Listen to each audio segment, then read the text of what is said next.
tema del neogótico aparece, es curioso, el tema del neogótico aparece en todo el libro, comentarios muy breves, referencias a Puyin, por ejemplo, también aparecen, desperdigadas por todas partes para cualquier cosa, es decir, en cualquier cosa indistintamente, ¿no? Porque le venga bien para el tema, y generalmente es Sí, sí, crítico sí. muy, muy crítico y yo no sé, supongo que, no recuerdo en qué año murió Puyin porque murió muy joven, pero yo creo que coincidieron unos años en Londres de vida, ¿no? Yo Ujú. creo que coincidieron, ¿no? No sé si llegarían a conocer, pero lo critican mucho, sí. Bueno, Y sí, bueno, era vamos a decir, una de las corrientes principales en esa época.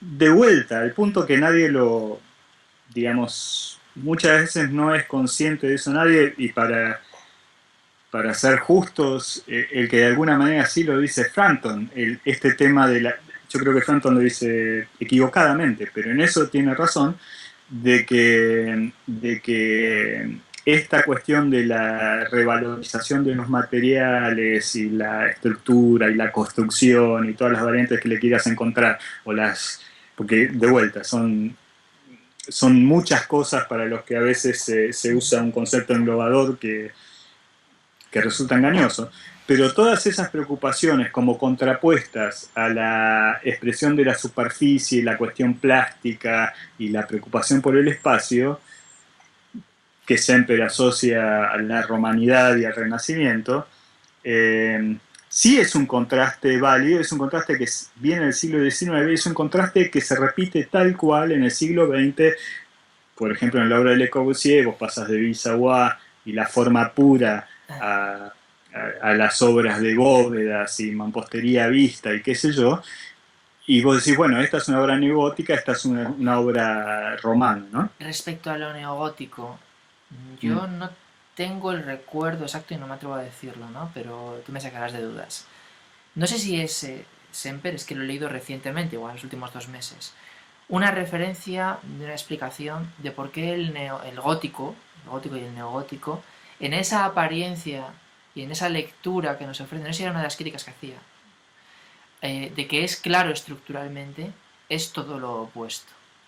Porque así como la estructura es cierto, es continua, dentro fuera, uno no puede reconstruir la estructura, puede reconstruir los espacios, lo que decía, pero no la Sí, estructura de dentro a fuera. Y desde dentro uno no puede entender cómo esa estructura se sostiene y es una manifestación de de la poca honestidad del gótico, mm. según él, ¿no? Sí, es un comentario que hace Semper en el estilo. Yo creo que, y él promete para el tercer tomo que nunca hizo, él promete destacar, y habla muy bien el del amoblamiento gótico, Sí. el medioevo gótico, y eh, eh, esta cuestión, él denuncia permanentemente el empobrecimiento. Si uno tuviera que decirlo contemporáneamente, yo trataba de buscar ejemplos contemporáneos, y para hablar de un maestro, digamos,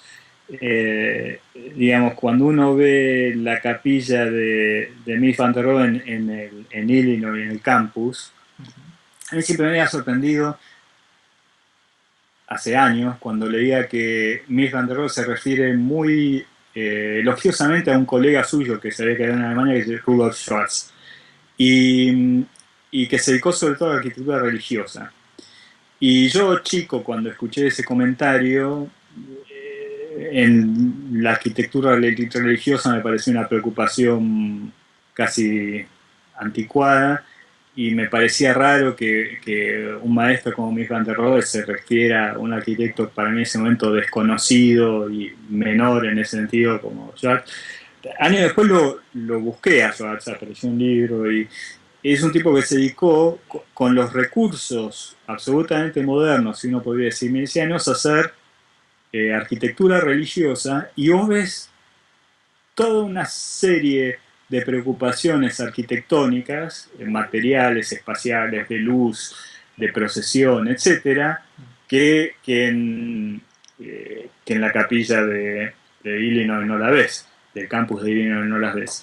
Entonces, esto no quiere decir que Mies no los haya tenido en otras obras, ¿no? Pero eh, hay ese reduccionismo a ciertas preocupaciones que se ve en parte de la obra del campus de Chicago, es en mucho mayor grado lo que pasaba con el neogótico en aquel momento. Él en momento se refiere a la arquitectura como construcción bella o algo por el estilo, construcción embellecida, construcción culta, no me acuerdo cuál es el término que habla, como si construir con belleza fuera arquitectura, y hay todo, es eso, entre otras cosas, no es solo eso.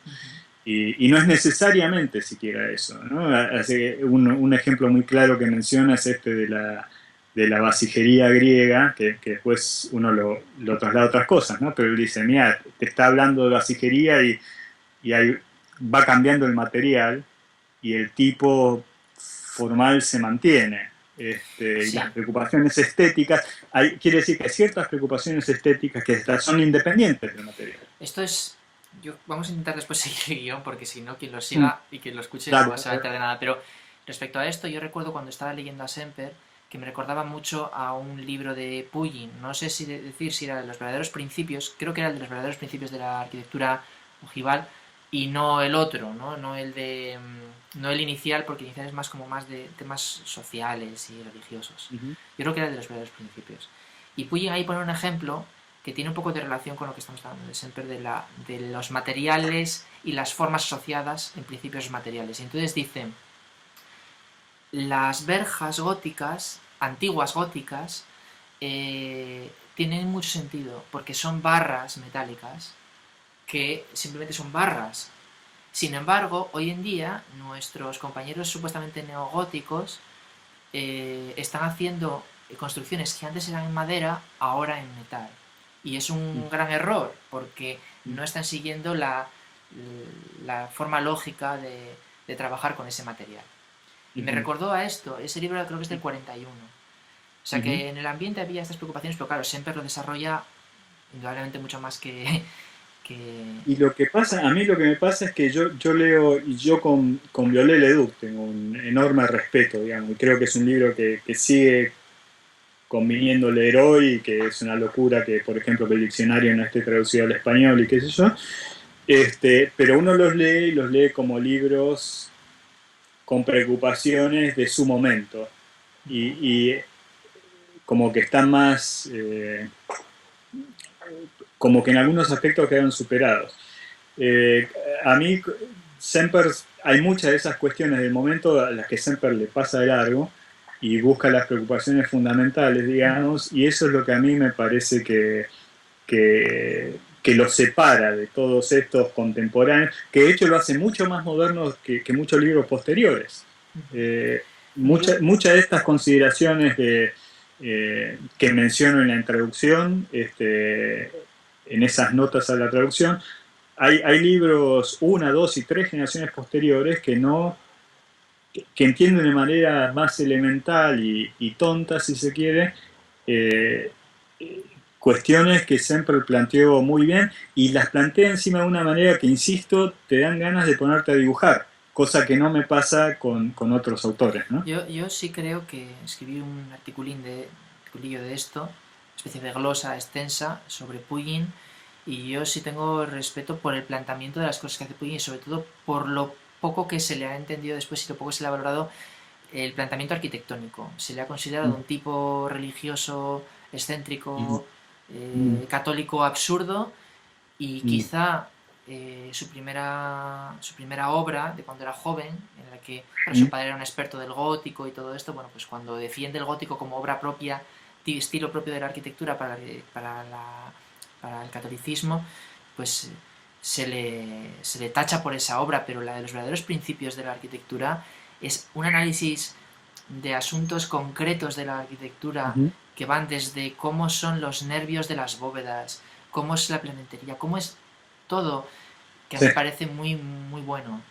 Y la verdad es que escribí eso porque me fastidiaba mucho que se considerara así una cosa a descartar simplemente por un planteamiento religioso, que además lo separa perfectamente en los planos.